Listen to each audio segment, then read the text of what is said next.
भारत की नफरत की कहानी अब अमेरिका में गूंजने लगी। नमस्कार, मैं हूं संजय शर्मा। आप देख रहे हैं 4PM यूपी। अमेरिका के सांसदों ने चिंता जाहिर की है। उन्होंने कहा है कि उमर खालिद की जमानत की सुनवाई निष्पक्ष हो, जल्दी हो। 5 सालों से बंदा बंद है, जमानत नहीं। सुप्रीम कोर्ट कहता है जमानत अधिकार है, जेल अपवाद है। उमर खालिद की जमानत पर सुनवाई नहीं, लेकिन बलात्कारी हत्यारे राम रहीम को बार बार पैरोल मिल जाती है, जमानत मिल जाती है, बाहर क्यों आ जाता है, सवाल है। शाहरुख खान को लेकर देश में गुस्से का माहौल है कि शाहरुख खान ने बांग्लादेश के एक सदस्य को कैसे दे दिया, बांग्लादेश के खिलाड़ी को कैसे दे दिया, और शाहरुख खान को सरकार पद्मश्री दे दी। ये नाटक क्या है, राजनीति क्या है। अभय दुबे जी से मैंने इस राजनीति को समझने के लिए बहुत अच्छी बातचीत की है। आप 4PM यूपी को सब्सक्राइब करिए, ज्वाइन करिए। चलते हैं अभय दुबे के पास। 4PM न्यूज नेटवर्क में बहुत बहुत स्वागत है अभय दुबे जी आपका। पूरे देश के लिए ये चिंता का विषय है कि उमर खालिद की जमानत, उमर खालिद के मुकदमे की सुनवाई जल्दी हो, रोज हो, निष्पक्ष हो। इसके लिए अब अमेरिका भी चिंता कर रहा है। 7 सांसदों ने अमेरिका में भारत के राजदूत उनको खत लिखा है और उमर खालिद के मुद्दे को लेके उठाया है। न्यूयॉर्क में अभी शपथ ली है 1 जनवरी को मंदानी ने, और उन्होंने भी उमर खालिद की बात की है। यानी अमेरिका में उमर खालिद का मुद्दा बहुत तेजी से गर्म हो गया। हम लोगों ने कई बार इस विषय पे बात भी करी। लगभग 5 सालों से उमर खालिद बंद है जेल में, मुकदमे की सुनवाई शुरू नहीं हो पा रही है। और मेरे लिए बड़ा हैरानी भरा है कि राम रहीम जैसा बलात्कारी हत्यारा, जिसको बलात्कार में सजा हुई है, हत्या के आरोप में सजा हुई है, वो आदमी जब चाहता है तब जेल से निकल आता है, पैरोल पे निकल आता है, पिकनिक मनाने निकल आता है, जन्मदिन मनाने आता है। कुलदीप सेंगर का तो हाईकोर्ट ने रद्द ही कर दी थी सजा। अगर हंगामा नहीं होता तो शायद सुप्रीम कोर्ट इससे पुनर्विचार भी नहीं करता और बाद में हाईकोर्ट पे स्टे नहीं करता। लेकिन अगर राम रहीम जैसे हत्यारे बलात्कारी आराम से निकल के आ सकते हैं, तो उमर खालिद के मामले पर आपको याद होगा एक जज थी मैडम, वो सुनवाई ही नहीं होने देती थी। जब भी मामला आया तो वो अगली डेट, अगली डेट, अगली डेट। 5 साल से एक आदमी बंद है, इंतजार कर रहा है। सुप्रीम कोर्ट कहता है जेल अपवाद है और जमानत अधिकार है, लेकिन उमर खालिद के मामले में होता उल्टा है। और अब अमेरिका में भी अगर उमर खालिद की गूंज हो रही है, 7 सांसदों की चिट्ठी लिखना, अमेरिका के 7 सांसदों की चिट्ठी लिखना। लेकिन बीजेपी राहुल गांधी पर निशाना लगा रही है। बीजेपी कह रही है उनमें से एक सांसद वो है, जब 2024 में राहुल गांधी गए थे तो उनसे मिला था। राहुल गांधी जब विदेश में जाते हैं तो भारत के विरोध में खिचड़ी पकाते हैं। यानी अगर कोई सांसद मिल लिया राहुल गांधी से और उसने उमर खालिद की बात कर दी, क्या उमर खालिद की बात करना गुनाह है? मैं और आप उमर खालिद की जमानत की वकालत कर रहे हैं, या ये कह रहे हैं कि जमानत में सुनवाई तो हो? 5 साल से एक आदमी बंद है, ट्रायल शुरू नहीं हो रहा है। तो क्या हम लोग भी आतंकवादी हैं? हम लोग भी भारत विरोधी हैं जो उमर खालिद की बात कर रहे हैं? उमर खालिद क्या भारतीय नहीं है? एक मुसलमान होने की सजा कब तक भुगतेगा उमर खालिद? आपकी क्या टिप्पणी है? देखिए, अगर दंगे भड़काने के आरोप में किसी व्यक्ति को यूएपीए में बंद किया जाता है, तो बात समझ में आती है। अगर कोई व्यक्ति इतना संगीन उसने अपराध किया है कि उसको यूएपीए में बंद किया जाए, तो बात समझ में आती है। लेकिन अगर यूएपीए में बंद करने के बावजूद अगर किसी व्यक्ति को अदालती प्रक्रियाओं द्वारा इंसाफ मिलने में ऐसी बाधा डाली जाती है जो कि अस्वाभाविक बाधा लग रही है देखने में, जज लोग अब जमानत पे सुनवाई करने के लिए तैयार नहीं है और एक व्यक्ति निरंतर अनंत काल से जेल में लगातार बंद है, तो फिर क्या होता है कि वो व्यक्ति, भले ही सरकार उस पर यूएपीए की धाराएं लगाती रहे, लेकिन मुख्य तौर पर उसकी स्थिति हमारे आप जैसे लोगों की निगाह में राजनीतिक कैदी ऐसी हो जाती है, राजनीतिक बंदी ऐसी हो जाती है। और विदेशों में भी लोग इसी निगाह से उसको देखते हैं। देखिए, उमर खालिद के ऊपर के साथ जिस तरह का सलूक किया जा रहा है, उसमें साफ बात है कि भारतीय जनता पार्टी का राजनीतिक और विचारधारात्मक दिलचस्पी है उमर खालिद को लगातार जेल में डाले रहने की। भारतीय जनता पार्टी उसको एक मिसाल बनाना चाहती है। वरना उमर खालिद की रिहाई के पक्ष में भारत में बहुत से लोग हैं। भारत के मानवाधिकार संगठन उमर खालिद की रिहाई का समर्थन करेंगे और दुनिया के तमाम मानवाधिकार संगठन भी उमर खालिद की रिहाई का समर्थन करेंगे। और उसकी रिहाई का समर्थन करना किसी भी कीमत पर कोई देश विरोधी गतिविधि नहीं है। अगर अमेरिका के 7 सांसद, और उन्होंने भले भाजपा कह रही है कि राहुल गांधी ने एक से मुलाकात की है, मैं समझता हूँ राहुल गांधी ने बाकायदा 7 से मुलाकात की हो। अगर राहुल गांधी खुद भी उमर खालिद की रिहाई की कभी मांग करें, उमर खालिद को इंसाफ दिलाने का दावा करें, तो भी वो देश विरोधी नहीं होते हैं। ये भाजपा का जो कहना होता है, ये भाजपा के जो अपने कट्टरपंथी हैं, उन्हीं को खुश करने वाली बात है। आम जनता को इसके अंदर कोई रुचि नहीं है। मैं समझता हूं कि उमर खालिद काफी दिनों से जेल में है। उनके बारे में अखबारों में भी प्रकाशित होता रहता है और टीवी पे भी उनके बारे में कभी-कभी चर्चा होती है। मेरा मानना है कि उनको जेल से रिहा करने के बारे में न केवल अदालतों को सोचना चाहिए, बल्कि सत्ताधारी दल को भी सोचना चाहिए। ये सब बहुत हो गया। ऐसा जब आप करते हैं, तो एक व्यक्ति को मार्टरडम, शहादत की आभा प्राप्त हो जाती है। इस तरह करके भाजपा कोई अपना फ़ायदा नहीं कर रही है। भाजपा को ये गलतफ़हमी है कि वो अपना इसमें फ़ायदा कर रही है। भाजपा को ही इससे अंततः नुकसान होगा। बिल्कुल ठीक बात है। कपिल सिब्बल जी से मैं मिला था। कपिल सिब्बल जी उमर खालिद की जमानत की पैरवी कर रहे थे सुप्रीम कोर्ट में। उन्होंने मुझे बताया था कि जो उनका जूनियर वकील था उसने मुझे बताया कि लगातार कोर्ट से कहा जा रहा है कि वो सीडी दे दीजिए। रिकॉर्डिंग है सड़कों पे दिल्ली की, जिसमें उमर खालिद दंगे भड़का रहा हो, उमर खालिद कह रहा हो, लेकिन उस दंगे की ऑन द स्पॉट सीडी नहीं मिल रही है। दिल्ली में भारतीय जनता पार्टी के नेताओं के नाम सामने आए थे दंगा भड़काने में। कपिल मिश्रा का नाम भी सामने आया था, वो मंत्री बिल्कुल, बने हुए। बिल्कुल। वो मंत्री उमर बने खालिद हुए। के लिए जिक्र ही नहीं है। वो सीडी कोर्ट में हर बार तारीख कर दे रही है। उमर हुँ। खालिद के मामले में कि कोर्ट भी थोड़ी सी देखिए, मुझे तो लगता है कि मैं किसी जज का या किसी अदालत का नाम नहीं ले रहा हूँ, लेकिन उमर खालिद को जिस तरीके से जेल में रखा जा रहा है, वो भारत में न्यायपालिका का एक स्कैंडल है।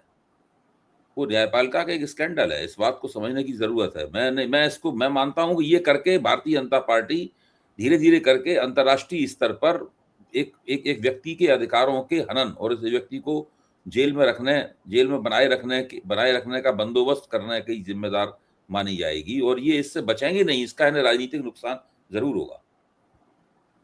दूसरा उदाहरण मैं आपको देता हूं, आजम खान। आप राजनीतिक प्रतिशोध का जीता जागता उदाहरण आजम खान। मुकदमे कौन से हैं कि आजम खान ने हमारी बकरी चुरा ली, मुर्गी हुँ, चुरा ली। हुँ। अब बताइए, आजम खान जैसा कद्दावर नेता जिसका समाजवादी पार्टी में बनाने में योगदान हो, पढ़ा लिखा एक नेता जो दलितों मजदूरों की बात अलीगढ़ विश्वविद्यालय से उठाता रहा है। मतलब आजम खान की योग्यता का कोई सार ही नहीं है। जब हाउस में बोलते थे सब सुनते थे उनको। ऐसे आदमी पे मुर्गी चोरी, बकरी चोरी, वो भी मैंडेट है कि आजम खान पे जितनी कार्रवाई करेंगे इस तरह की हिंदू वोट बैंक मजबूत होगा, ऐसा भाजपा सोचती है। क्या वास्तव में आप किसी भी मैं मुसलमान नहीं के मानता हूँ कि मैं हमेशा से देखिए आपके मंच पे भी कई बार कह चुका हूँ और भी जहाँ बोलने लिखने का मौका मिलता है मैं वहाँ भी ये बात कहता हूँ। मैं हमेशा बार-बार कहता हूँ कि भारतीय जनता पार्टी अगर ये मानती है कि इस प्रकार की गतिविधियाँ करके उसको हिंदुओं के वोट ज़्यादा मिल रहे हैं, तो उमर खालिद को इतने दिनों से बंद कर रखा है, आजम खां को जेल में बंद कर रखा है। आजम खां तो राजनीतिक करियर ही खत्म कर दिया उन्होंने। 2024 में भाजपा के वोट कम क्यों हो गए? भाई भारतीय जनता पार्टी जहाँ चुनाव हारती है वहां क्यों नहीं जीत जाती इन वजहों से। 2024 में भारतीय जनता पार्टी की 68 सीटें कम क्यों हो गई? अगर भारतीय जनता पार्टी ने तिकड़म न की होती 78 सीटों की, तो इस वक्त विपक्ष में बैठी होती।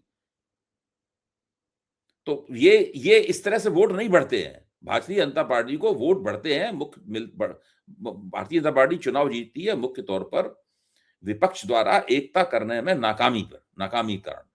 अगर विपक्ष देखिए आपको ध्यान होगा कि जब लोकसभा चुनाव से पहले इंडिया गठबंधन बन गया था, इंडिया गठबंधन के बनते ही भाजपा में भगदड़ मच गई थी। इन लोगों की समझ में नहीं आया था कि हम इसका कैसे मुकाबला करें। तो मुख्य तौर पर जिस दिन भारत का विपक्ष एक हो जाएगा, भारतीय जनता पार्टी सत्ता से बाहर हो जाएगी। ये बिल्कुल इंडिया गठबंधन ही बना था आधा पूरा बना था इंडिया गठबंधन, पूरी तरह बना भी नहीं था। विपक्ष की एकता पूरी तरह बनी भी नहीं थी। सब जगह एकता नहीं थी। उसके बावजूद भारतीय जनता पार्टी की सीटें कम हो गई। वो 303 से जो है वो 240 पे आ गई। तो ये इस बात का सबसे बड़ा सबूत है कि भारतीय जनता पार्टी इस तरह से मुसलमानों पर जुल्म सितम करके वोट नहीं प्राप्त करती। अच्छा, आपको लगता क्या है कि अगर ये विपक्ष की मजबूती नहीं हो पा रही है तो इसके लिए दोषी कौन है? क्षेत्रीय दल दोषी है, कांग्रेस दोषी है, कौन दोषी है?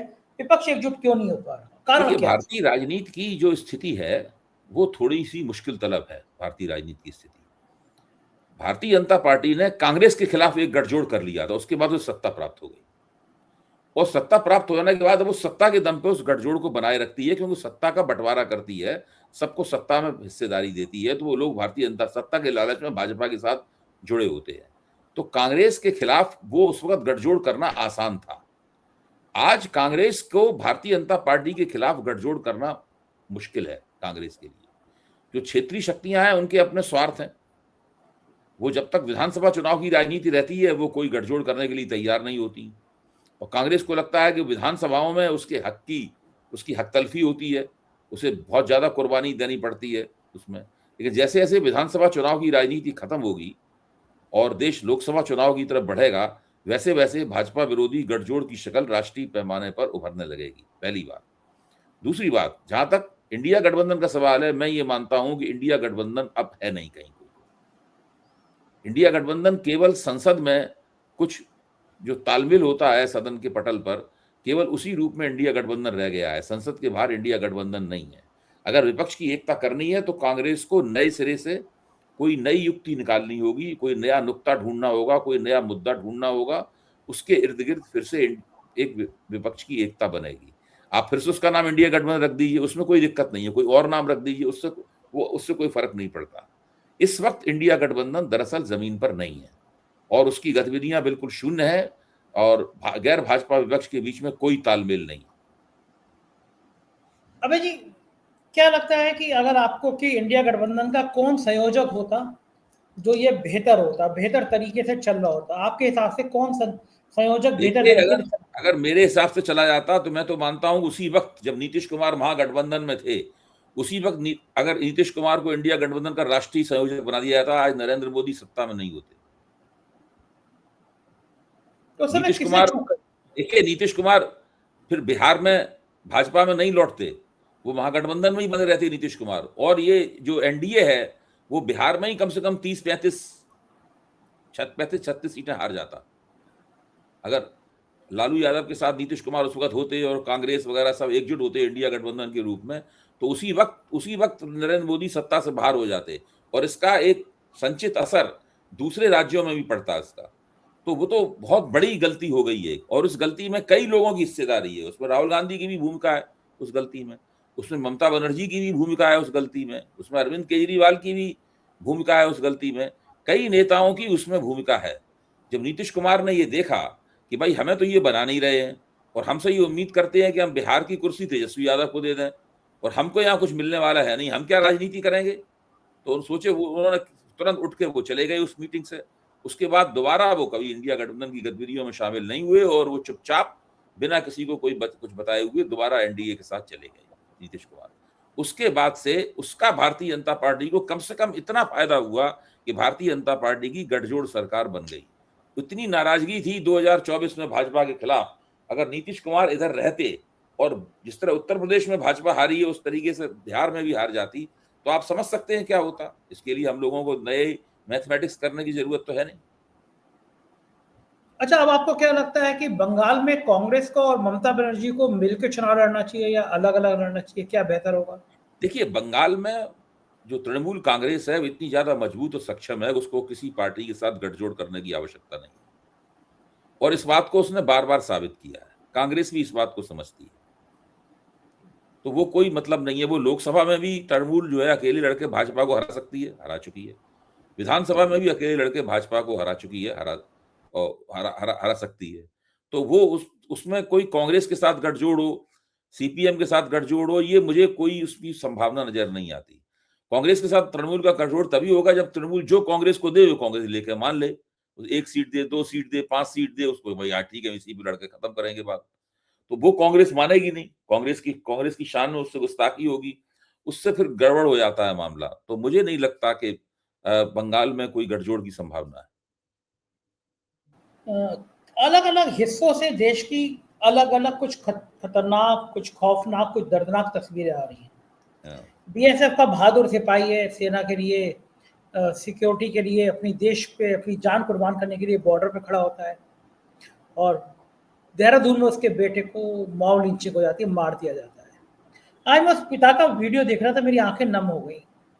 क्या उसके दिल में आया होगा कि मैं देश के लिए बॉर्डर पे खड़ा हूँ, अपनी जान दे रहा हूँ और देश में ये गुंडे, ये नफरत का मवाद अपने सिर में भरे हुए मेरे बेटे को मार दे रहे हैं। कब बंद होगा ये अवैध देश में? देखिए, आप इस बता रहे हैं, आज एक और दूसरा इसी बिल्कुल ऐसा तो नहीं लेकिन इसी से मिलता जुलता एक वीडियो टीवी पे अभी दिखाया जा रहा था थोड़ी देर पहले। एक पहाड़ी सैरगाह में, एक रिजॉर्ट में, मतलब जो है, एक व्यक्ति को कुछ दो नौजवान जमीन पर पटक लेते हैं। चूंकि वो दाढ़ी रखे हुए था, और तो उसको कहा तुम बांग्लादेशी हो। वो बार बार कह रहा है कि हम बांग्लादेशी नहीं है, और उसका फोन लेके बार बार उसके मुंह में और उसके सिर में वो लोग मार रहे हैं बहुत बुरी तरीके से। उसके मुंह से खून निकल रहा है, मार रहे हैं। पुलिस बाद में हस्तक्षेप करती है, फिर उन दो उस व्यक्ति को पता लगाती है। वो तो बिहार में सुपौल का रहने वाला है, वो बांग्लादेशी नहीं है। और फिर उन दो लड़कों की शिनाख्त भी कर ली गई है, उनकी पकड़ धकड़ हो रही है। तो एक घुसपैठिया बांग्लादेशी मुसलमान करके भारतीय जनता पार्टी ने पूरे देश में एक बहुत ही विकट और भयानक किस्म का एक दौर शुरू कर दिया है। ये जो अमित शाह और नरेंद्र मोदी जगह जगह घुसपैठिया करते हुए घूम रहे हैं, ये सोच रहे हैं कि इसके आधार पर उनकी राजनीतिक गोटी लाल हो जाएगी। इससे देश का माहौल बहुत खराब हो रहा है। कोई किसी को भी घुसपैठिया कहकर कहने लगता है, बांग्लादेशी कहने लगता है, और वो लोग उसको मारने लगते हैं। और इस तरह का उन्माद है, बिल्कुल एक तरह से हिंसा का उन्माद इन लोगों ने सारे देश में पैदा कर दिया है। बहुत से लोग समझते हैं कि ये काम करके वो राष्ट्र की सेवा कर रहे हैं, वो घुसपैठिया पकड़ रहे हैं। अब घुसपैठिया पकड़ने का काम किसका है? घुसपैठिया पकड़ने का काम आम जनता को तो नहीं है। अगर किसी व्यक्ति को कोई व्यक्ति घुसपैठिया लगता है, उसे पुलिस में रिपोर्ट करनी चाहिए। पुलिस उसको पकड़ के जांच करेगी कानूनी तरीके से। ये क्या है कि सड़क पे पकड़ो, उसे मारने लगो, पेड़ से बांधो, उसको मारो, जिंदा जला दो। एक गांव के बाहर गांव वालों को कुछ पर्चे पड़े हुए मिले। उस पर्चे में लिखा था जय श्री राम, ऊपर लिखा था, इधर जय शिव लिखा हुआ था, और बीच में शिवाजी महाराज की तस्वीर छपी हुई थी, और नीचे लिख दिया गया था मुसलमानों से कि आज रात में गांव छोड़ के चले जाओ, वरना जिंदा जला दिए जाओगे। फिर लिखा हुआ था कट्टर सनातनी विक्रम। तो उस गांव की औरतें वो पोस्टर दिखा रही हैं, पुलिस वहां पे जांच कर रही है। उस पोस्टर से उस गांव में बदअमनी फैल गई है, दहशत फैल गई है उस गांव से। तो इस प्रकार का पूरे देश में अजीब तरह का हिंसक माहौल इन लोगों ने पैदा कर दिया है, और उस हिंसक माहौल के कारण पूरे देश की कानून व्यवस्था चरमरा गई है। लोगों में परस्पर विश्वास खत्म हो गया है। पूरे देश का इन्होंने बंटवारा कर दिया है, और देश के ऊपर नई साल में खतरा मंडरा रहा है। आप जानते हैं चीन ने घोषित कर दिया है कि अरुणाचल प्रदेश उसके कोर इंटरेस्ट में से एक है। चीन के मुताबिक कोर इंटरेस्ट का मतलब क्या हुआ कि जिसको चीन कोर इंटरेस्ट कह देता है कि अब उस बारे में कोई भी समझौता नहीं करेगा, और वहां पे वो सैनिक कार्रवाई को भी जायज मानेगा। यानी उस जगह के ऊपर सीपीसी, चाइनीज कम्युनिस्ट पार्टी का पूरा नियंत्रण होना चाहिए। बिना उस नियंत्रण को पूरा कायम किए हुए चीन चुप नहीं बैठेगा। चीन कहता है अरुणाचल प्रदेश दक्षिण तिब्बत है, साउथ तिब्बत है, और वो उसके ऊपर कब्जा करना चाहता है। वो तो कहता है भारत ने उसके ऊपर कब्जा कर रखा है, और उसकी चीन पूरी तैयारी कर रहा है। ये अमेरिकी पेंटागन ने, अमेरिकी युद्ध मंत्रालय ने रिपोर्ट जारी की है। इसका मतलब है कि साल में किसी भी वक्त चीन अरुणाचल प्रदेश पर कब्जा करने के लिए हमला कर सकता है। भारत ने अपनी सेनाएं लद्दाख में लगा रखी हैं, जब से डोकलाम और वो हुआ है, गलवान हुआ है, लद्दाख में लगा रखी हैं चीन को रोकने के लिए। वहां से सेनाएं वो हटा नहीं पाई है भारत सरकार। उधर अमेरिका के एक थिंक टैंक ने कहा है कि भाई इस साल भारत और पाकिस्तान के बीच युद्ध हो सकता है। जो फील्ड मार्शल मुनीर हैं वो 2 बार अमेरिका हो आए हैं, वहां 2 बार ट्रंप से मिलकर बातचीत करके आए हैं। वो पूरी तरीके से चीन और अमेरिका की मदद से भारत के खिलाफ पूरी एक शातिराना योजना बनाने में वो बंदा लगा हुआ है। जब इतना बड़ा खतरा भारत के ऊपर है, उस वक्त पूरे भारतीय समाज को घुसपैठिए के नाम पर बांटने का जो काम किया जा रहा है, ये भारतीय जनता पार्टी के लिए, उनकी सरकार के लिए और उस देश के भविष्य के लिए बहुत ही घातक साबित होने वाला है। ठीक बात है। और बीजेपी के तरफ बाहर से आपके ऊपर संकट हो तो आपको कम से कम अपनी एकता तो कायम रखनी चाहिए। बिल्कुल सही बात। मैं देख रहा था गाजियाबाद की घटना कि वहां पे इसी तरह एक रेस्टोरेंट में हमला हुआ, लड़की को अंडर गारमेंट से बाहर खींच लिया गया, और जब पुलिस ने इतने दबाव हुआ अंतर्राष्ट्रीय, कई दुनिया के कई देशों में वो वीडियो वायरल होने लगा, एफआईआर हुई, तो बजरंग दल के लोगों ने थाना घेर लिया, थाने में हंगामा करने लगे, पूरे थाने ही घेर लिया। क्या क्या हो गया है भाई देखिए, बजरंग दल, विश्व हिंदू परिषद, एक हिंदू रक्षक दल जो तलवारें बांट रहा है, तलवार भी तो बांटी जा रही हैं। हाँ, गाजियाबाद तलवारें बांटी जा रही हैं। गाजियाबाद तलवारें ही बांटी। विश्व एक वहां पर राम सेना है कर्नाटक में, वो है एक करणी सेना है। ये तमाम एक योगी आदित्यनाथ ने एक हिंदू युवा वाहिनी बनाई थी, वो भी पश्चिमी उत्तर प्रदेश में सक्रिय है, उसके भी पोस्टर छोटे मोटे लगे, आप जगह जगह देख सकते हैं। तो ये सब जो हो रहा है, इससे बहुत बुरी स्थिति बन गई है जमीन पर। भाजपा सोचती है कि इन कार्रवाइयों से हमको हमारे वोट बढ़ रहे हैं, हिंदू लोग जो है वो एंटी मुस्लिम हो रहे हैं, हमारे वोट बढ़ जाएंगे इससे। ये गलतफहमी है इनकी, इससे इनका कोई फायदा नहीं होगा। अच्छा अभी जी, पहले हम लोग बात करते थे कि भाई पब्लिक पे कोई असर नहीं पड़ता, पब्लिक सड़क पे नहीं आती, लेकिन मैं पिछले कुछ दिनों से देख रहा हूँ पब्लिक में गुस्सा बढ़ने लगा है। अरावली के पहाड़ों को लेकर देश के अलग अलग राज्यों में पब्लिक सड़क पे आई। उसी के दबाव का नतीजा था कि सुप्रीम कोर्ट को शायद अपना फैसला वापस लेना पड़ा। अंकिता भंडारी को जिस बेरहमी से मार दिया गया क्योंकि उसका जिस्म कुछ नेताओं के लिए सामने परोसा जाने वाली बात थी, उत्तराखंड के बवाल हो गया है। उत्तराखंड के लोग सड़कों पे, भाजपा के नेताओं ने इस्तीफे देने शुरू कर दिए हैं कि अंकिता भंडारी के मामले पर चुप हम बोलेंगे नहीं। मुख्यमंत्री को लगता है हारे हुए विधायक को मुख्यमंत्री बनाने का नतीजा ये होता है कि उसको लगता है कि 1000 करोड़ रुपए हमने मीडिया को दे दिया, मीडिया मुंह बंद कर लेगी। उत्तराखंड जैसा छोटा राज्य उबल रहा है। पिछले नॉर्थ में मामला गर्म है, नॉर्थ में इस तरह की जो मॉब लिंचिंग हुई है, पूरा नॉर्थ भड़का हुआ है। एक विद्वान बीजेपी के प्रवक्ता कह रहे थे कि जब गाय की बात चली कि ये जो नॉर्थ में खाई जाती है वो जर्सी गाय होती है, उसको खा सकते हैं, इधर वाली गाय हमारी माँ होती है, उधर वाली गाय माता नहीं होती है। ये सब तमाशे हो रहे हैं, इन सब तमाशों का अंत क्या है? कैसे होगा कि वहां की गाय यम्मी यम्मी, यहाँ की गाय मम्मी मम्मी, कैसे कैसे चलेगा? देखिए, आप जो बात कह रहे हैं सारी बातें सही हैं। भारतीय जनता पार्टी 2-3 स्तरों पे काम करती है।